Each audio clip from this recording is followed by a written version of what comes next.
Hi, everybody. I'm here with a friend of mine, a new friend of mine. Her name is Sandy Freschi, and she is someone I also met on Simbi, the website where you can exchange and barter and trade services, and lots of great healers I've met on there, and she's one of them. I experienced a couple different things with Sandy that I'm sure she'll get into. Both of them were outstanding. I highly recommend working with her if you have the opportunity to explore what she does. She's awesome. Anyway, I'm excited to have you here with me today, Sandy. And if you would just be willing to share a little bit about, your path and where you live and how you work, that would be lovely. Great. Well, thank you so much, Jamie. As I said before you push record, it's just a pleasure to come and play with you like this. I've enjoyed working with you and, in my business playing field, in my, healing playing field, but doing this is just a whole other level. So let's see. Okay, let me start at the beginning. Well, maybe not the beginning. We don't have that much time. Okay, Sandy Freschi. That's my name that I'm going by now. I've had other names in the incarnations of my career. Sandy is my nickname from my childhood, and I married when I remarried. I married my childhood sweetheart, so I started using that name again. But let's see, where do we enter in here? I guess in terms of the healing realm, I come from a long history of being a massage therapist, which for probably a lot of people, maybe even on your channel, who are into healing work, that's kind of an entry point. Mm-hmm. And I spent a lot of time. I still do massage, actually. I do massage, well, I have been doing massage up until the recent world events every Friday. Just so I can stay energetically connected and in that physical flow of energy. But what that did for me is it opened me up to the world of energy. And when that happened, was fortunate enough to have some really good clients, one really good client in particular who became a mentor to me on other levels, in other things. And she brought in her guides that she works with, her energy guides, and would get on the table, and I became aware that I was getting guidance about where to go with her and where to place my hands, what to do, how to integrate what I already knew how to do, so it would move energy in her body. So that's been with me for decades now. And then the other thing that massage brought me was a lot of burnout. And that's what's sort of led me to my whole life burned out back in I think it was like 2008, 2009, and I made this real radical shift where I just stopped massage. I sold my massage business. I moved out of the area where I had been living. I divorced my husband, my first husband, lost a house. The whole thing that happened back during that particular crisis, and in that transition period, I was introduced to human design. I was introduced to my human design type and discovered that I had no business working the way that I was working, 20 clients a week, days packed full, very little recovery time, not being able to say no, and doing all of those things that really wrecked my body.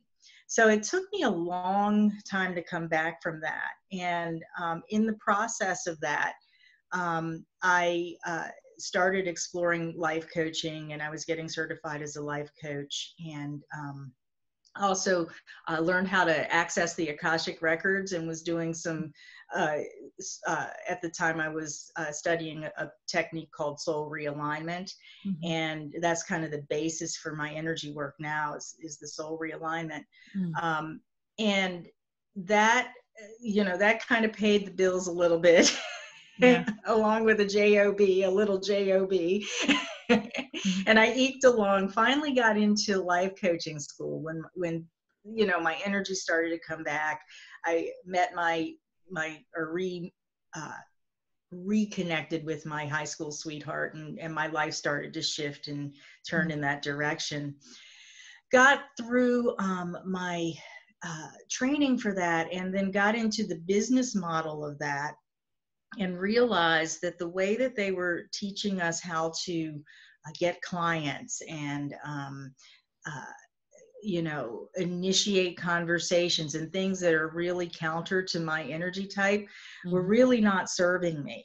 And that's when I kind of got serious about diving into human design, learning more about how to align more fully, what it meant to fully align with my design and live from that place. And then that led me into studying professionally and getting certified so that I could work with my clients in that way. Mm-hmm. And then probably about 2 years ago, I guess, I'd been doing like the Akashic record work all along and doing my own readings and readings for friends and stuff like that, and sort of melding and molding my own technique around that.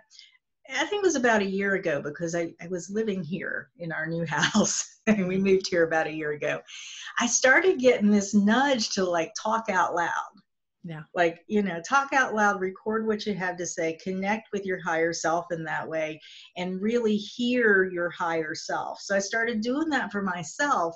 And then I started doing it with like clients and try, and it's like, so now there's this whole other technique, or this other melding of what I do, where, I still do the human design readings. I really believe in having that foundation, if that's what calls to you to get your foundation. I worked in the gene keys with that to really provide depth. And then when I started bringing in this, I guess I would call it channeling work, even though I kind of cringe with that word, but this energetic interpretation work. Yes. I like that. That's nice. I found a place for like the gene keys and the human design, where I can go into your hologenetic profile. I can go into the Akashic records, get your Akashic record, your soul profile. I can get your human design profile. And then from that comes what I need to know as background to really connect with your energy and bring forth whatever it is that you're trying to make sense of, clarify whatever it is that you're trying to make sense of. So that's the whole evolution of the everything. When I had a session with you that was kind of a blend of human design and this energy alignment work, one of the best gifts you gave me was you helped me to connect to the consciousness of my business, which when I see it looks like the inside of a geode. Oh, wow. It's like, yes. I'm in this room that's like a geode, pinks and whites and violets and all these beautiful colors.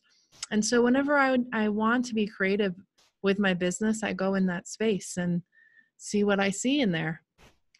And it was beautiful. So effective that I'm working with someone to help create a new logo for Noah and my She, He, We Awakening YouTube and website. And she got to go into that consciousness that I had kind of established or had been established for me. And she's seeing a logo for us.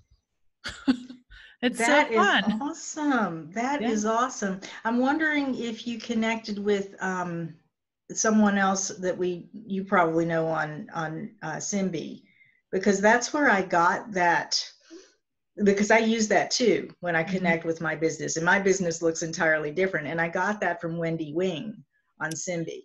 What did you get? This consciousness? She took me, she took me through this process where she could see, she was interpreting the energetics of my business space. That's what she called it. I thought she was going to do something with feng shui or whatever. Yeah. Went in and she told me what she saw. It's a river and it has since grown, and there's a tree there, and there's all kinds of stuff there. It has since grown and developed as I work with it. Yeah. So, I don't know if she's No. on your list to interview or to get to No, know. but I'd like to interview her, and I'll probably reach out to her. I've never worked with Wendy on Simbi. You helped me with this business consciousness, and I had this vision, and I just told the lady who's doing my logo, hey, there's a consciousness that is the business for Noah and I. Maybe you can connect to it and get some kind of inspiration. And sure enough, she did. So that's pretty fun. So awesome. And she Yeah. loved it because she had never thought to do that before. Yeah, I've been working with it for myself more and more, and I've done it with for a couple of my clients and friends. And what I'm really coming to understand is that a lot of times, at least for me, I think that I am my business, but my business is actually is an energetic entity that I've created, but also the business has in a certain way hired me for my energetic attributes that I have to offer. Mm-hmm. And it can't operate without me because I have the life force, but Mm-hmm. it's not me. Right. It actually has a life of its own and its own requirements. Mm. That reminds me of what some people say about being in a relationship with someone else, that there's you, there's them, and then there's the combined energy that you have together, that it's its own consciousness, its own thing. Yeah, and you saw that when we put Uh-huh. you and your partner's human design charts together, and there's this other whole chart that emerges that is its own energetic entity that you can understand as separate from you two, even though you're fueling that relationship chart. Yeah, it's really cool.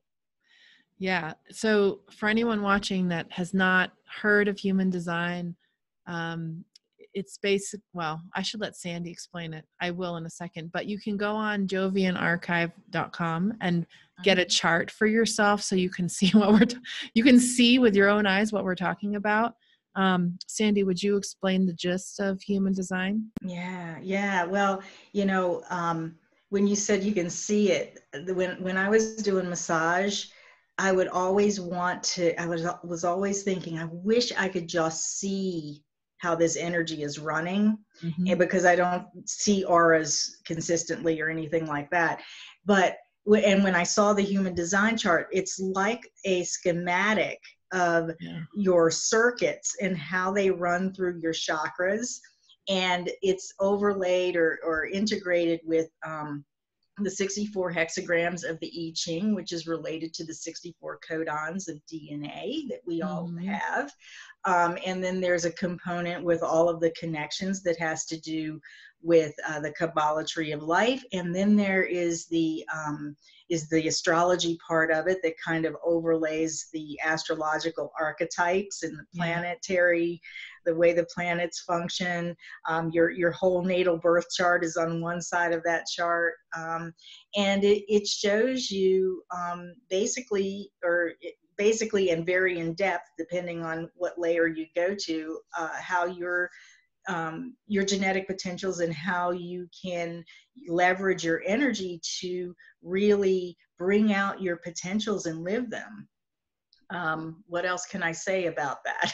I'm not sure. I think everybody needs to go and find their chart, and then, I think the best thing, if you are intrigued by this, the best thing is to get a reading done by someone who knows what they're talking about. Certainly you can Google and piece it together and research it. There are books that you can buy. There's one called The Definitive Guide to Human Design, which I think is the best one. I have a couple other ones they're just simpler. They're also good. I usually recommend, if you're brand new and you don't have a 1 at the top of those numbers at the top of your chart, that you get Karen Curry Parker's book. Where is it? I have it here somewhere. Because it's Understanding Human Design. She breaks it down very simply. And then the definitive book is when you really you really want to go in and put it all together as best as you can, you're going to be reading that for a while. Yes, So, absolutely. I'm Yes, still reading I it. got that one that you suggested. And what I like about Karen's book is that there are these really great affirmations in there that are kind of built into the different gates, I think, if I'm remembering it correctly. And I, of course, got both books because I have that, whatever that gate is off the spleen that makes you want to know everything. So, is it the 4816? Yeah, the gate of depth. Yeah. So although I don't have a 1 in my profile, I do like to go in there and understand it. Yeah. I got a lot out of that exploration. And then I did go on to Gene Keys and really read that book quite thoroughly and understand what the Gene Keys is. Another book that came out of, or it seemed to be born from, the work, the human design work. Yeah, well, Richard Rudd was actually, I think he had the, I don't know, he was in charge of human design, UK at some point or something like that a long time ago. So he was really into the human design work for a long time. But before that, I think he was a student of the I Ching. And then he had his own revelation, like Ra Uru Hu, who was the founder of human design, had the revelation about human design and the chart and how it comes together. Richard had his own revelation about the I Ching, the Gene Keys, and with his knowledge of human design, all of those keys in his little chart, which is called the hologenetic profile, actually come from some planetary placement of certain gates that you have. So yeah, the difference, I think, is that human design has these structures around it, so that they're kind of like black and white binary structures where you get into it and you experiment with who you are and who you're not, and see how that works for you. And it's really for the purposes of kind of getting your mind involved in the learning of it, so that it gets out of the way while you're living you're working with your strategy for your energy type and your decision-making authority and all of that. It gives your mind something to do, right? while you're doing that. The Gene Keys is very, very much, I say that once you get the basics of the framework of your design, of your map, how you work, how your strategy works for you, the nuances of how you make decisions that you can really trust. Then you get into the Gene Keys and you get into like your life purpose. You unlock certain things in your genetic programming around your different developmental stages in the Venus sequence. And then once you kind of open your heart and integrate all of that, you kind of return back to your purpose, which is like the first part of this whole path that Richard created. And you really unlock your abundance at that very, very deep genetic level. And it's a whole path of contemplation that doesn't have anything to do with who you are and who you're not and those kinds of things. It's more about let's just reflect upon this one key and these themes here and how that's showing up in my life. And then there's at points epiphanies that come that really change everything about how you see the world, how you see yourself. I agree. For me, the best way I can explain it is human design is practical and easy for people who are more rational mind or logical to begin to work with. And the Gene Keys are somewhat mystical, I think. Yes. It's more mystical. It's more esoteric information. It's very to me, it's very spiritual. Really, really beautiful. I love it. Yes, that's a great distinction. Great distinction. Yeah, very, I call it magical. Like, you're thinking that you're doing one thing while you're reading about one of the keys, or out in your garden, and after having read one of the keys, and then all of a sudden something else happens. There's a shift. Yeah, it feels initiatory. It feels like there's an Yeah. initiation that occurs as you really study each key. Yeah. Yeah, there really is. That's what it feels like to me too. Okay. Well, so I know from knowing you that you're a projector. Mm-hmm. And most of the people that I know that are watching this are going to be generators and manifesting generators. Unlike my YouTube channel. Right. I think Although I have manifestors and generators yeah, too. I think most of the people that I have connected to for all probably obvious reasons, because they're more common type, are generators and manifesting generators. And I have a sprinkling of projector friends and a couple of manifestor friends, and I have one reflector friend. And she's really awesome.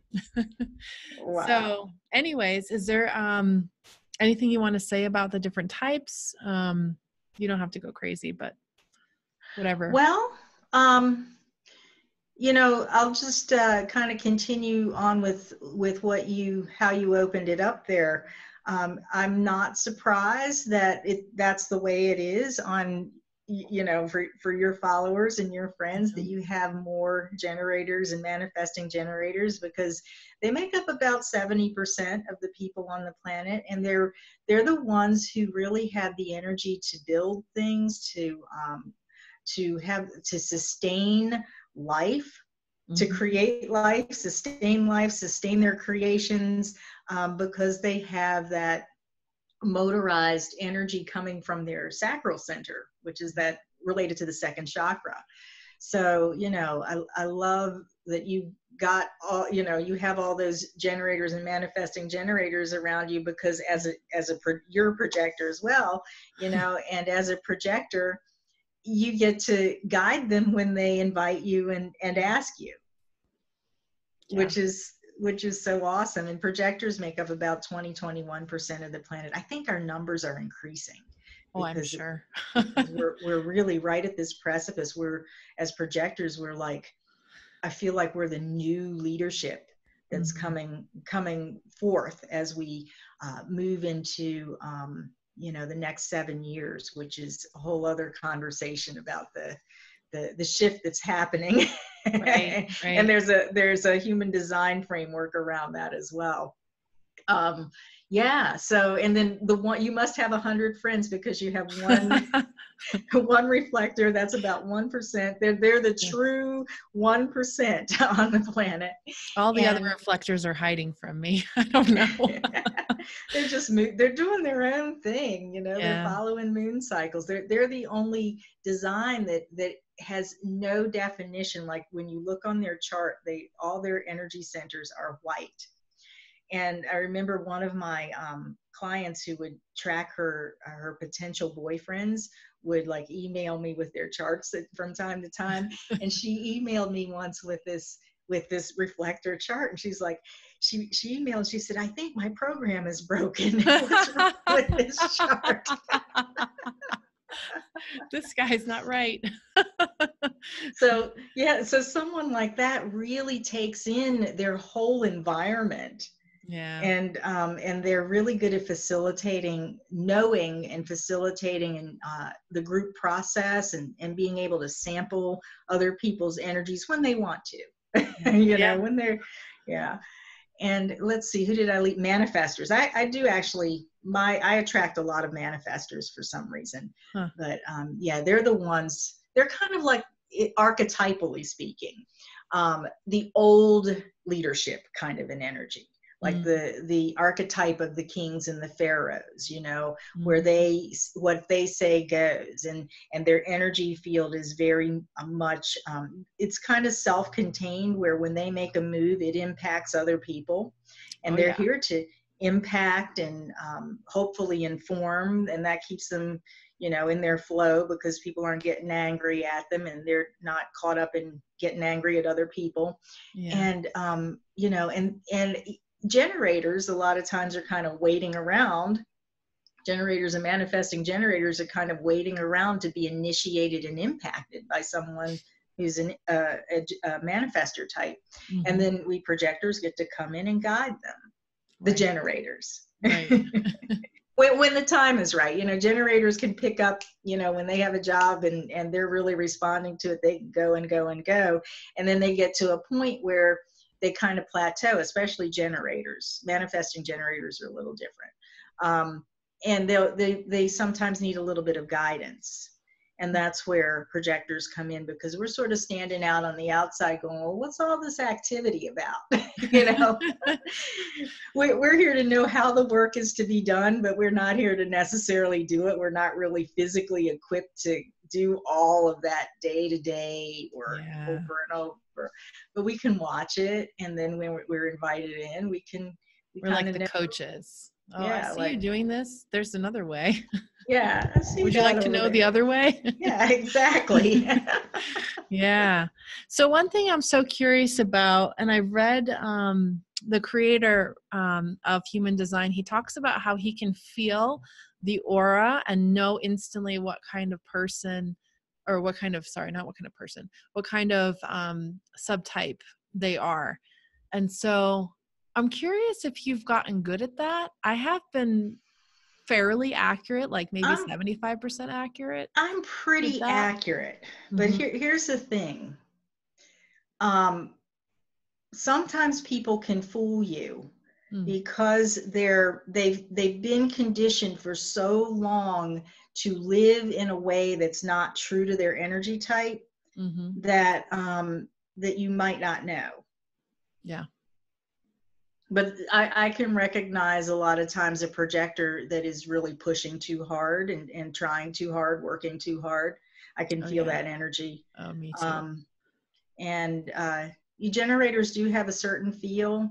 They have, and you can watch them. And manifesting generators too, you can watch them, and they seem to have a lot of this keep going kind of an energy, and an aura that sort of hugs you. It does. Now that I'm tuning into it, does feel quite warm. And I can always tell when I meet another projector, because it's like there's quiet. Really? It's quiet. And I can be around a projector forever. Those are the people that I could have over my house for 2 weeks straight, and it would not impact me at all. But if I have a manifesting generator or a generator around, I'm going to be taking a lot of naps. Yeah. I totally resonate with that. Yeah. I'll tell you my experience with projectors. I have that same thing where you can kind of just be with a projector when you're a projector. And, there are nuances in the chart that might not be true across the board. True. But I'll tell you, one time I had two friends, and one of them, I ran their charts, and one of them was a projector, had a projector chart, and I ran the other chart, and it was manifesting generator. And they invited me to dinner. It was a couple, and two of them sat like this facing me, interviewing me. And about 5 or 10 minutes into it, I said, I've got to run your chart again, the one that I ran the manifesting generator chart for, because I could feel all of this deep, penetrating, focused energy, which is that projector focused aura. Right. And I had gotten her birth time wrong. And she's a projector. She was a projector too. I was sitting there going, both of them have to be projectors, because I can feel it coming in. Yep. And I've had people say to me, you are looking at me very intensely. I'm not so sure I feel comfortable with that. But my eyes aren't really doing anything abnormal. I mean, they're just open. But people could feel the intensity of my interest in them. And some people, that is like crack to them. They love it, and they want more and more and more of your attention on them. And that's something to become aware of and be careful about, because I have to utilize my energy in a wise way. And some people want no part of that. Mm-hmm. Yeah. But I find the more difficult people for me to use my projector magic with are the manifestors. Really? I Well, got to feel yes. them around the edges. I can't get in there. They're not interested in that, I guess. Yeah. It's Yeah. interesting. It is really interesting because you can't get in unless they really want you in, and Yeah, they don't let you all the way in, right. or most of the time it's not like that. So yeah, I totally get that. It's like, even if they're asking for guidance or asking what you think, it's going to take them some time, I Yeah, guess. Yeah, yeah. it's a whole different guiding process. It really is. And it's, my daughter's a manifester. And when I found that out, I was like, wow, her entire childhood makes sense to me now. So independent, so fiery, just knows herself. And she also has a defined Mm, G self. Um, like so many things that I actually really deeply admire mhm. and have always secretly wished that I could embody. We all want to be a type that we're not, right? Right. Well, yeah, I guess if I was going to choose to be any type, I might want to be a manifester just Mm, because of the strength that they have in their aura and their yeah. capacity to initiate. But I like being a projector a lot. Yeah. Yeah, Yeah. That's a good place to be. it is a That's a good good place place to to be. be. It's hard when you find out that you're a different type than you think you want to be. Mm-hmm. And that's where a lot of it's really important to practice surrender, because we're the type that we are. We have the designs that we have because this is how we set it up. This is Mm-hmm. how we set it up. The dials synchronized at just the right time for us to come out and take our first breath. Yeah. And that gave us that timestamp of, this is you in the world. and Right. and this is we have everything that we need in our design to do what it is that we came here to do. Mm-hmm. That is so true. I love that. Yeah, we've got it all. We have all the resources we need internally. Yeah. And Mm. sometimes those resources also have to do with co-creating, being with others. and Mm-hmm. and that's where projectors kind of get, when they realize they're projectors and they don't like it. That's the Oh, place of right. surrender. It's like, Yeah, yeah, accept myself, be in my own aura, in my own design, and see who shows up totally. to bring out what's best in me and move the work along, and all of that stuff. Mm-hmm. One thing that I've noticed about being a projector is the waiting for the invitation aspect. Yes, you do wait for the invitation, but also you continue to create and do things as you go. It's I not like you know. literally are just sitting on the couch. No, Yeah, yeah, you're that's being working. comatose.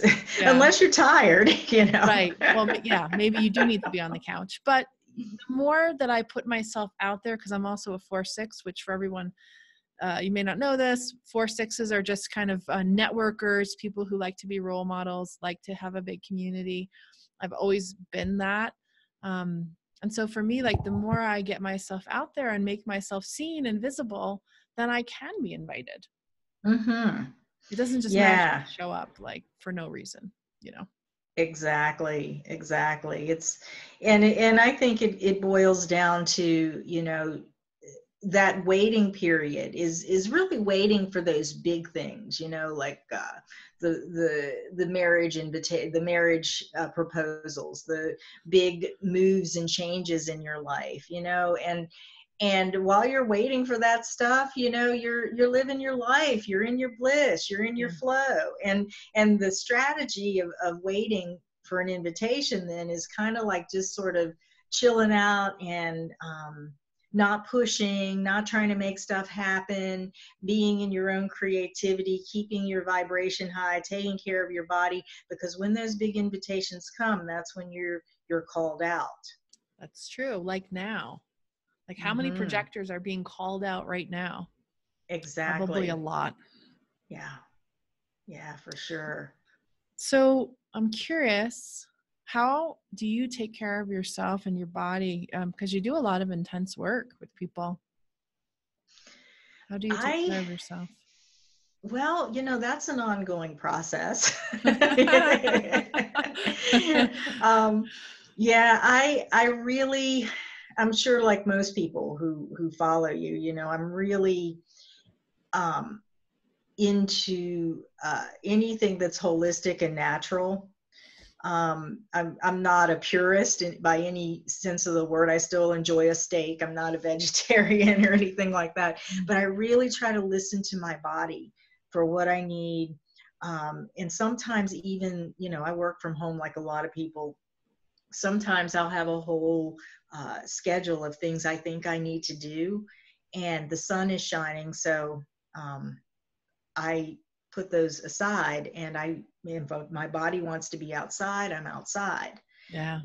I have my husband and I have an Asian pear orchard that um, we grow fruit. We don't spray. We sell it at the farmers market in the summer, which is like my ideal environment, like being with people, and and offering them something that makes, when they bite into it, it makes them cry.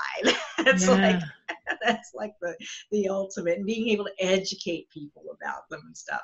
Mm. So so that's another aspect. But that being in nature really feeds me.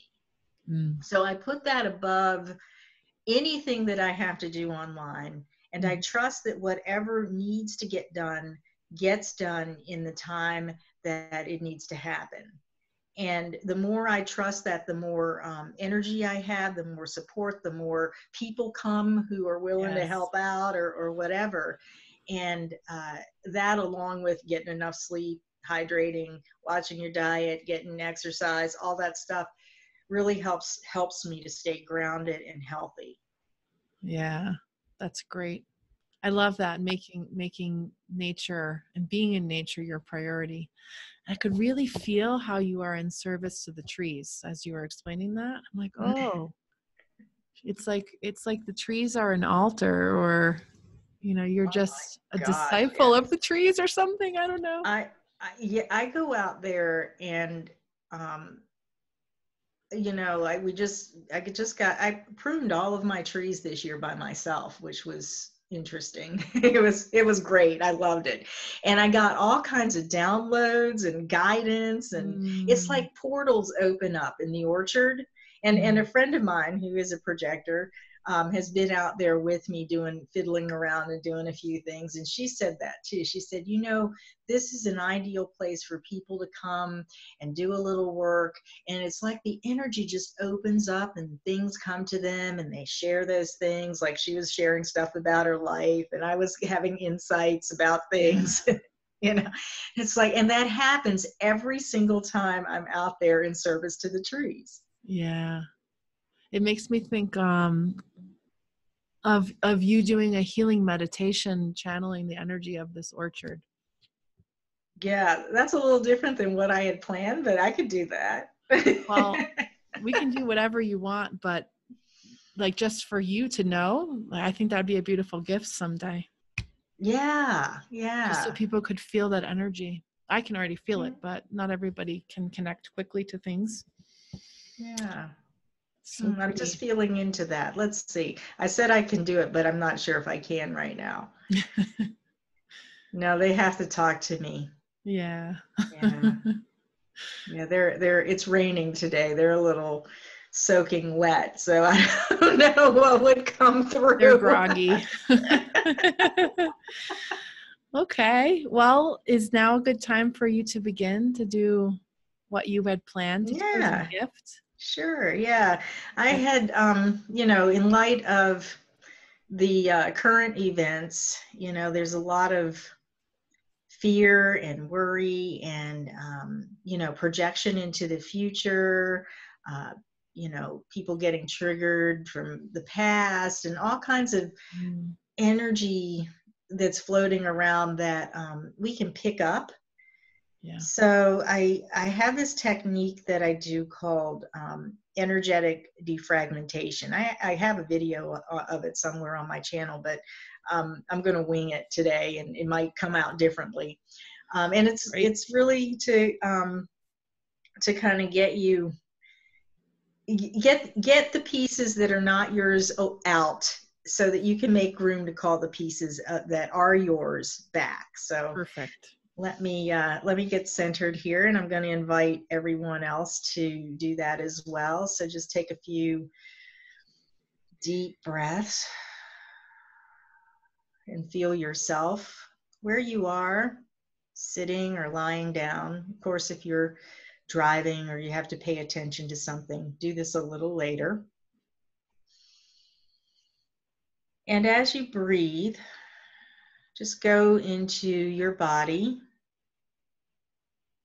and feel where maybe the energy or the breath doesn't flow or move as easily through your physical body and through all of your energetic bodies.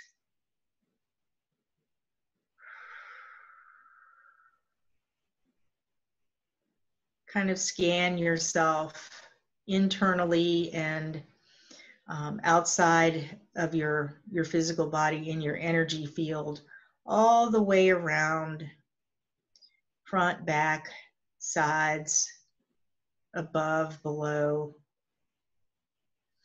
Just see if you can identify any places that feel heavy, that maybe feel gummed up,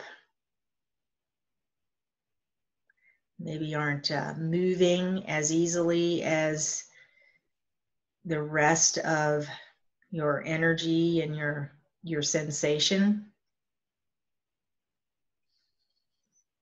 And then with a couple of inhales and exhales,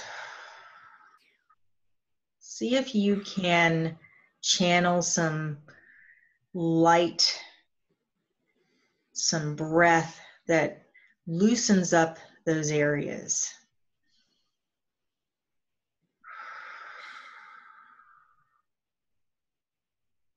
And if there are places that are particularly impacted, you may have to come back and do this every day for a little while. Just see what you can dislodge with your breath at this point.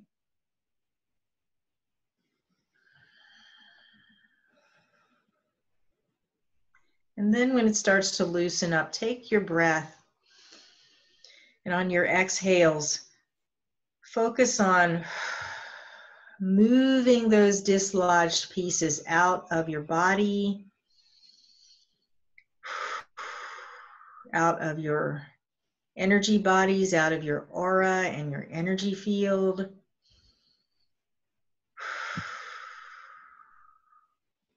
And just intend for them to either go back to from where they came, or to go up and out, to be transmuted and transformed back into light.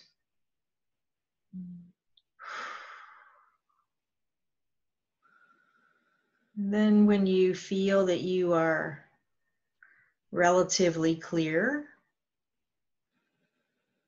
take your attention out into where you've been in your day, where your mind has been focused, and just kind of do a scan on your past and your future, the places where you've been, the conversations that you've had.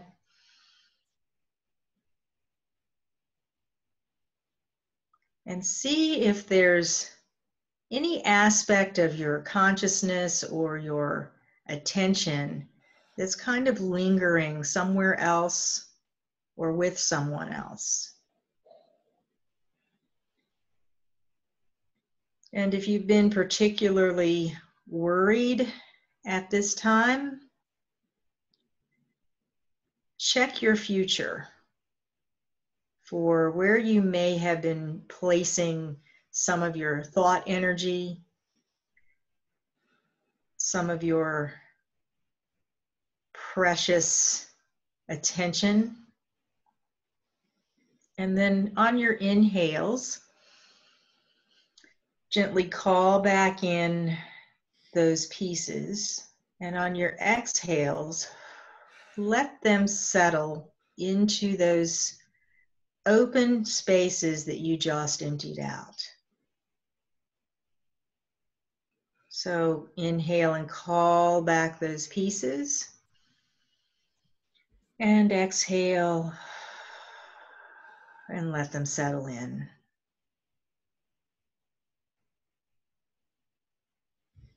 And do this a couple more times.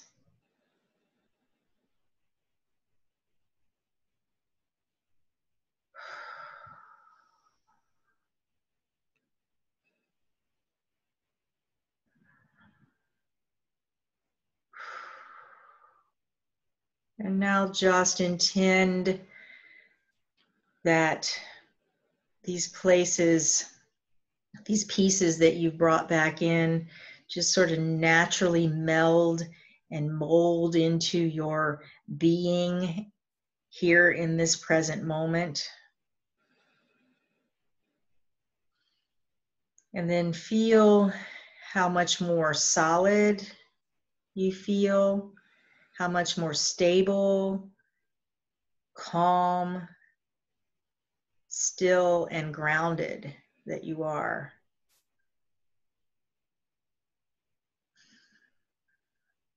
And then when you're ready, just come back into your physical space and open your eyes. Oh, that was so great. Oh, man. Yeah.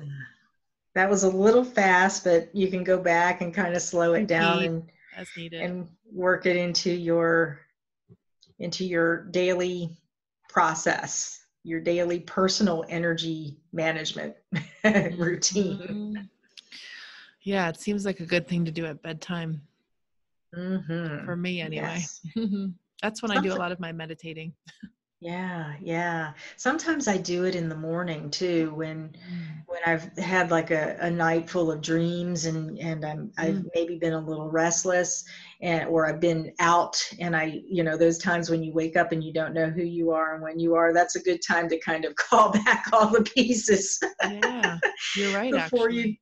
you go and do anything that requires walking or cutting. It's true. How have you been sleeping lately? Oh gosh. And not as well as I would like. It's been like I'm processing things like solutions, potential solutions. I'm aware of that when I wake up in the morning. I'm not necessarily aware of what the solutions are, but I'm aware that I've been either in conversation or getting directions, or maybe I'm considering something. I'm not sure. Yeah. Same thing with you? Yep. Same. Very similar. Lots of it feels more archetypal energy. It's my dreams are less personal. It's more like I'm in a trance all night long. Like a deep meditation, but I wake up rested and I make sure to go to bed quite early. I go to bed at like 8:30 or 9 every night, wake up at 5:30 or 6. So I'm getting lots and lots of sleep because I know this is a time where there's a lot going on in the collective energy and I need more. Yes, More rest. absolutely. Absolutely. That's a good point. There's so much going on. And I think that people who gravitate toward this kind of stuff are really being called at this point to be those anchors for the shifts and the changes and everything that's happening, or even on that fundamental mundane level of being the anchors for the people around you who are kind of freaking out because, they don't have these techniques. They haven't been, practicing. They're working with their energy and developing their own practices. And we're really being called to be there, to be that still grounded presence for them. Yep. And what an honor that is. It certainly is. So how can people find you if they want to book any of your amazing sessions. Uh, Sandy Freschi. Uh-huh. I think it's, wait a minute, let me see if I can point to it. It's right there, sandyfreschi.com. Oh, is it on your screen? I Uh-huh. can't see it. Okay. Okay, sandyfreschi.com, in case Okay. people can't see it. Cool. And YouTube, you can search me for Sandy Freschi. Mm-hmm. And on Facebook and Instagram, I think it's under Coaching with Sandy. So Mm-hmm. I'm there as well. Awesome. I will have all the links in the stuff in the YouTube and also on Facebook so people can check it out. Yeah, thank you Great. very much. Great meditation. So fun to chat with you. Pleasure. Same here. It's been a pleasure. Yeah. Thank you. And I hope that everyone in your world and the world over is really deeply healing from all of this, through all of this.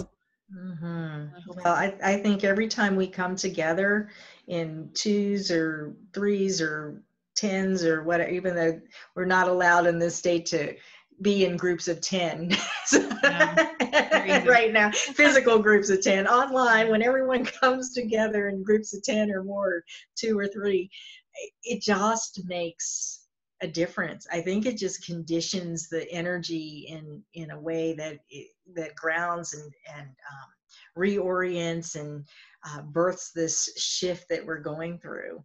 I agree. Yeah. Thank you so much for your time. Thank you. I appreciate it. I hope you have a good night. Thank you. You too.